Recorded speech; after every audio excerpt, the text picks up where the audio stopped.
আসসালামু আলা মান ইত্তাবা'আল হুদা। সুপ্রিয় দর্শক, আশা করি সবাই ভালো আছেন। দাঁড়িয়ে রয়েছি ঐতিহ্যবাহী সাভারের ব্যাংক কলোনি মাদ্রাসা মসজিদের ঠিক পাশেই নতুন যে বিল্ডিং প্রজেক্টটি আপনারা দেখতে পাচ্ছেন এই মুহূর্তে একটি কর্নার প্লটে দক্ষিণমুখী এবং পূর্বমুখী দুটো রাস্তার কর্নারে যে ফ্ল্যাটটি রয়েছে এই ভবনটি বেসমেন্ট সহ ইতিমধ্যেই অনেকাংশ কাজ হয়ে গেছে। ঈদের পরে আমরা পরিপূর্ণ ভবনের কাজ শুরু করতে যাচ্ছি ইনশাল্লাহ। আপনারা দেখতে পাচ্ছেন যে ইতিমধ্যে অনেক বিশাল বড় একটি অঞ্চল নিয়ে আমাদের বেসমেন্টের সর্বশেষ কাজ শেষ হওয়ার পরে এই মুহূর্তে আমরা ফার্স্ট ফ্লোরে দাঁড়িয়ে রয়েছি। ঈদের পরে যখন কাজ শুরু হচ্ছে আপনারা জেনে খুশি হবেন, আমরা ঠিক এই মুহূর্তে মাত্র একটি ফ্ল্যাট শেয়ার আপনাদেরকে দিতে পারছি।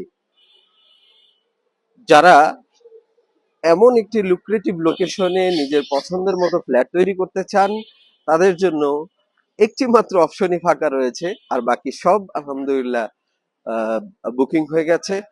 তাই যারা এখনো ব্যাংক কলোনি মাদ্রাসা মসজিদের সেন্ট্রাল পয়েন্টে দেখতে পাচ্ছেন, সাবার ল্যাবরেটরি স্কুলের ঠিক উল্টো পাশে ল্যাবরেটরি স্কুলটা আপনারা দেখতে পাচ্ছেন, স্কুল মাদ্রাসার সমন্বয় যে সেন্ট্রাল পয়েন্ট, এই পয়েন্টে একটি ফ্ল্যাট নিতে চাইলে যোগাযোগ করুন আমাদের সাথে। আমরা রয়েছি আপনার অপেক্ষায়। ভালো থাকবেন, সুস্থ থাকবেন, দেখা হচ্ছে বারবার।